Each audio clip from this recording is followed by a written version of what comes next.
Polytechnic ground में यहाँ पर बहुत ही अच्छी सुविधा यहाँ पर गवर्नमेंट द्वारा की गई है।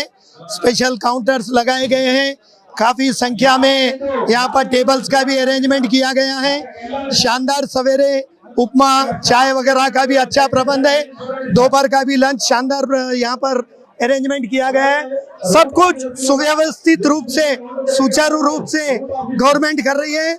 मैं निजामाबाद शहर के डिप्टी कमिश्नर, कलेक्टर मैडम और सभी स्टाफ को, हमारे टीचर्स, एपीओस की ओर से उनको हार्दिक बधाई देता हूं, जिन्होंने यहाँ पर शानदार सुंदर व्यवस्था की है। जय हिंद, जय तेलंगाना।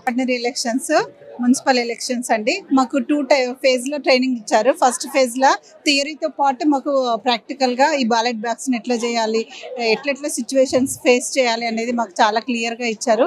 ఇక్కడ కూడా మాకు ఉన్నటువంటి జోనల్ ఆఫీసర్ కానీ ఆర్ఓలు కానీ చాలా మాకు ఎప్పుడు సపోర్టివ్ గా ఉంటూ మాకు ఏ ప్రాబ్లమ్స్ వచ్చినా కానీ, ఏ కవర్స్ లేవన్నా కానీ, ఇప్పుడు ఓన్లీ నాన్ స్టాట్యుటరీ కవర్స్ ఇచ్చారు. అవన్నీ మేము చెక్ చేసుకున్నాము. రిపోర్ట్ చేశాక అందరు వచ్చినాక మిగతా మెటీరియల్ ఇస్తా అన్నారు. ఇప్పుడు ప్రెసెంట్ బ్యాలెట్ బాక్స్ లో ఇవ్వడం అనేది జరిగింది. వీటి ఆపరేటింగ్ చూసుకుంటున్నాము. Thank you.